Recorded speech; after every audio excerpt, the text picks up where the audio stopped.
Hello everyone, welcome to Educami. My name is Anshuman and in the practice for prelim series today we are going to solve 5 questions related to ancient history, art and culture. Now art and culture का जो आपको पता है recent times में काफी ज्यादा importance बढ़ गया है क्योंकि मॉडर्न हिस्ट्री से क्वेश्चंस जो है वो रिलेटिवली कम आ रहे हैं. जैसे 2017, 2018 में जो क्वेश्चन पूछे जाते थे कि एंशिएंट आर्ट एंड कल्चर से भी क्वेश्चंस पूछे जा रहे हैं और इवन मिडीवल हिस्ट्री से भी पूछा जा रहा है, तो आप इन सारे सेक्शंस को नेग्लेक्ट नहीं कर सकते. तो चलिए करते हैं start. Now if you want to access all the free resources given by Educami, all you need to do is scan this QR. If you like this video, you can hit the like button and you can subscribe the channel. Now the first question is related to Elephanta Caves. यहाँ पर कुछ statement दिए हुए हैं Elephanta Caves से regarding. आपको बताना है कि कितने स्टेटमेंट उसमें से सही हैं. Now the first statement is the Elephanta Caves are located in Western India 7 kilometers from Nashik. Second statement is the caves are hewn from solid basalt rock. The third statement is it has mainly Jaina caves along with few Buddhist caves. D, it is a UNESCO World Heritage Site. Now how many of the above statement is or are correct about Elephanta Caves? वैसे ही options हैं जो कि आपने prelims option से अभ्यस्त हो जाएं. आप इतना ज्यादा प्रैक्टिस करें इसका कि आपको मेन एग्जाम में जो है वो प्रॉब्लम नहीं हो. जरूरी नहीं है कि इसी तरह के ऑप्शंस आपको एग्जाम में दिए जाएं. हो सकता है कि 1 and 2, 1, 2 and 3, 2, 3, 4 उस तरह के भी ऑप्शंस पूछे जा सकते हैं, तो उसके लिए भी आपको तैयार रहना है. Now the given options are only one statement is correct, only 2 statements are correct, C only 3 statements are correct और all 4 statements are correct. तो जल्दी से बताइए कि एलिफेंटा केव्स के बारे में कितने स्टेटमेंट यहां पर सही हैं.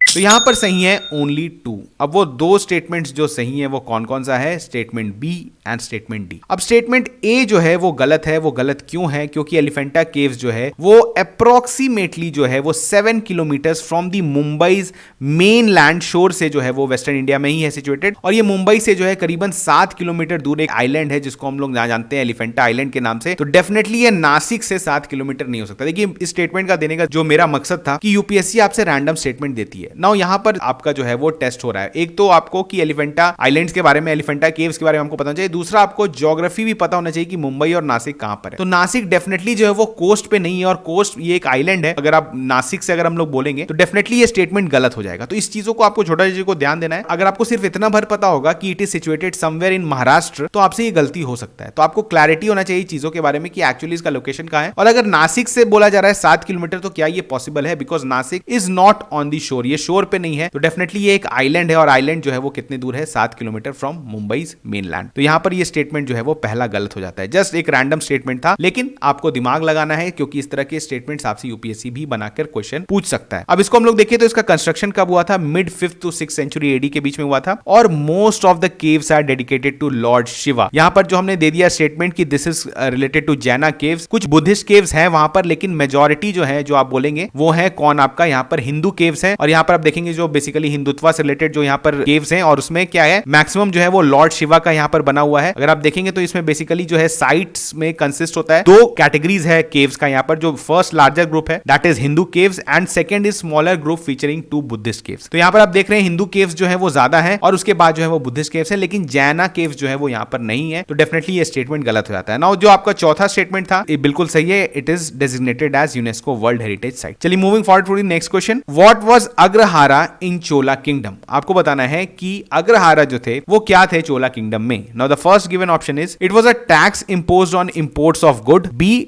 tax free lands given to Brahmins. C, grants given to villages. And D, a religious tax. ठीक है, आपको बताना है कि अग्रहारा का मतलब क्या था चोला किंगडम में. सोच के बताइए इसका सही आंसर क्या है.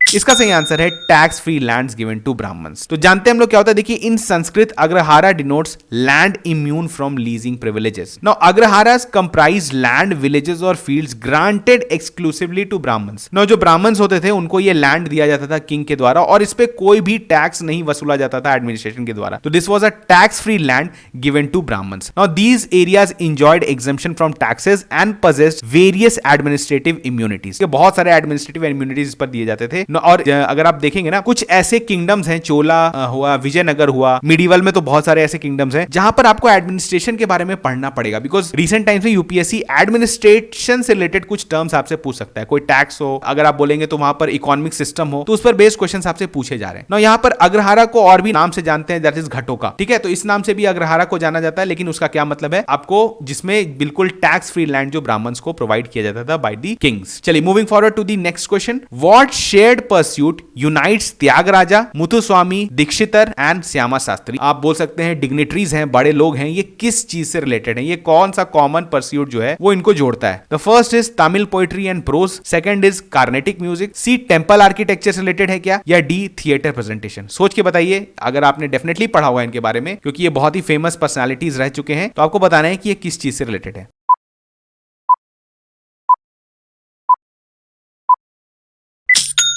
तो ये क्या है, देवर म्यूजिशियंस, और ये किससे रिलेटेड है, कर्नाटिक म्यूजिक से। अब देखिए इनको जो है इंडिया का म्यूजिकल ट्रिनिटी की तरह माना जाता है कार्नेटिक म्यूजिक में। अगर हम लोग देखें तो ये कौन कौन थे, त्यागराजा, मुथुस्वामी दीक्षितर एंड श्यामी शास्त्रा, और ये तिरुवर रीजन में जो है वो बिलोंग करते हैं वहां से। और ये कब से कब थे, तो ये थे between 750 and 850 AD, marked as a period of vibrant growth in Carnatic music. मतलब इस टाइम पे कार्नेटिक म्यूजिक का काफी ग्रोथ होता है। अब देखिए ये जो तीनों मैस्ट्रोस थे ये कंटेम्परेरीज थे वेस्टर्न कंपोजर्स, जो कि आपको पता है बीथोवेन, मोजार्ट, वैगनर, ये भी सेम टाइम पे एग्जिस्ट करते हैं। तो इसको माना जाता है जिस टाइम पे ये जो 750 से 850 के बीच में, this time era is considered as a global golden age of music. यहाँ कार्नेटिक म्यूजिक का डेवलपमेंट हो रहा था, और वहां पर आप देख सकते हैं बहुत सारे ऐसे इंपॉर्टेंट वेस्टर्न कंपोजर्स भी जो थे वो इस समय के कंटेम्परेरीज थे। चलिए moving forward to the next question. यहाँ पर आपको कुछ स्टेटमेंट फैक्ट्स दिए हुए हैं, आपको बताना है कि ये जो फैक्ट्स हैं वो किस इंडियन स्कूल ऑफ फिलोसफी से जो है वो बिलोंग करते हैं। Again this is a very good question, जो कि एनसीईआरटी जो भी लोग पढ़ते हैं, जो भी अच्छे से पढ़े हैं, वो डेफिनेटली इस क्वेश्चन को सॉल्व कर सकते हैं। ठीक है, now the first statement is everything in the universe was created by 5 main elements, fire, air, water, earth, ether, sky. ठीक है, कॉल्ड द्रव्य। ये जो है एक फैक्ट दिया हुआ है। Now the second fact is this school has a very scientific approach, they also developed the atomic theory. The third is Kanada, who also wrote the basic text governing the philosophy, is often considered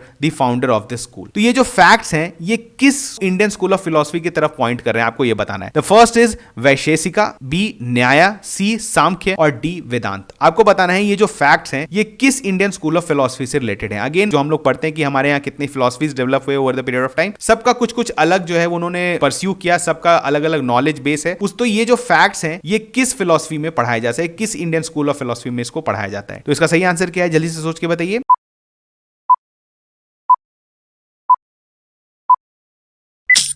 इसका सही answer है वैशेषिका। तो यहां पर तीनों statement जो है वो किससे रिलेटेड है, वैशेषिका। अब देखिए इसका फिलोसफिकल फाउंडेशन क्या है, तो Vaisheshika school assets the physicality of the universe representing a realistic and objective philosophical framework. Now इसके जो प्रपोज फाउंडर है दैट इज कन्नड, बिकॉज जो मैक्सिमम फंडामेंटल टेक्स्ट है वैशेषिका फिलोसफी का वो इन्हीं के द्वारा तैयार किया गया है। अब जो है स्कूल ऑफ फिलोसफी के अंदर माना जाता है कि everything in the universe is created by from 5 primary elements, fire, air, water, earth, ether, sky. ठीक है, कलेक्टिवली रेफर्ड टू एज द्रव्य। इसके अलावा भी कुछ और इसकी जो टीचिंग्स है उसके बारे में हमको पता होना चाहिए। लेकिन ये जो जितने भी ऐसे इंडियन स्कूल जो आप देखते हैं ना, जो फिलोसफिकल स्कूल्स जो डेवलप हुए over the period of time, चाहे वो वैशेषिका हो, न्याय हो, सांख्य हो, तो इसके बारे में आपको क्या जानना है कि वन की इसके फाउंडर्स कौन है, दूसरा की इसका मेन सरमन्स क्या है, ये सारे स्कूल्स का मतलब ये स्कूल्स ने क्या चीज को प्रीच किया, और इनका मेन जो फाइंडिंग्स है या इनका मेन फिलोसफी किस चीज पर बेस्ड है, ये आपको पता होना चाहिए, क्योंकि इस पर बेस्ड यूपीएससी क्वेश्चंस पूछता आया है और आगे भी पूछेगा। चलिए moving forward to the next question. Which of the following ancient Indian books narrates the love story of the son of the founder of the Shunga dynasty. बहुत इजी क्वेश्चन है, इसको हम लोग L1 में कैटेगराइज करेंगे। अगर आपने पढ़ा है, अगेन मैं बोलूंगा एनसीईआरटी का इंपॉर्टेंस बहुत ज्यादा बढ़ता चला गया। अगर आपको पता है शुंग डायनेस्टी के बारे में, इस बुक के बारे में डेफिनेटली पढ़ा होगा। ठीक है, the first given option is Meghdoot, B Malavika Agnimitra, C Ratnavali, and D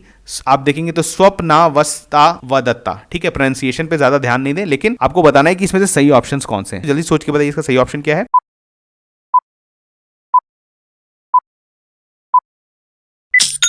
इसका सही ऑप्शन है मालविका अग्निमित्रा। बहुत ही फेमस बुक है, इसको संस्कृत प्ले है एक्चुअली, और इसको ऑथर किया गया था कालिदास के द्वारा। Represents his inaugural work drawing inspirations from certain incidents during the rule of Pushyamitra Shunga. अब ये जो प्ले है इसमें क्या अनफोल्ड करता है, नैरेटिव ऑफ अग्निमित्रा, जो कि शुंग एम्परर, विदिशा के जो एम्परर थे उस समय, उनका romantic entanglement with the enchanting handmaiden of his chief queen. तो यहाँ पर एक लव स्टोरी है जिसको इस प्ले में बताया गया है बाय कालिदास। अगेन बहुत ही फेमस ये बुक है, इसको इस मल्टीपल टाइम्स यूपीएससी भी इसके पर पूछा है क्वेश्चन। और अगर आप पढ़ते हैं, जब भी आप अर्ली डायनेस्टीज के बारे में पढ़ते हैं, तो इस तरह के जो बुक्स हैं इसके बारे में आपका नाम आ ही जाता है। और इसको हम लोग इसी का कैटेगराइज किए हैं L1 11, बिकॉज ये आपको पता होना चाहिए था। तो यहाँ पर हमने देखा कुछ 5 क्वेश्चंस। अगेन यहाँ पर हमारा मकसद है कि we are going to practise questions. बस प्रैक्टिस करना है कि आपने अगर पढ़ भी रखा है तो क्या आपको याद है, अगर आपने नहीं पढ़ा है तो आपको ये सारी चीजों को पढ़ के जाना है, बिकॉज इतना बेसिक नेसेसिटी आपको कंप्लीट करके जाना है, तभी आप प्रीलिम्स अटेम्प्ट कर पाएंगे। क्योंकि देखिए हिस्ट्री बहुत वाइड होता चला जा रहा है। पहले टाइम पे क्या होता था, मॉडर्न हिस्ट्री से क्वेश्चंस पूछे जाते थे, इंडियन काउंसिल एक्ट, मॉनफोर्ड रिफॉर्म्स, उसके बाद आप देखेंगे government of India act 1935, charter act, इस पर बेस्ड क्वेश्चंस ज्यादा पूछे जाते थे। लेकिन इन दी रीसेंट टाइम्स यूपीएससी ने पूरा ट्रेंड बदल दिया है। अब वो एंशिएंट से भी क्वेश्चंस पूछ रहे हैं, मिडीवल से भी क्वेश्चन पूछ रहे हैं। तो अब आपको क्या करना है, आपको भी हिस्ट्री का स्ट्रेटजी बदलना पड़ेगा। You have to give equal emphasis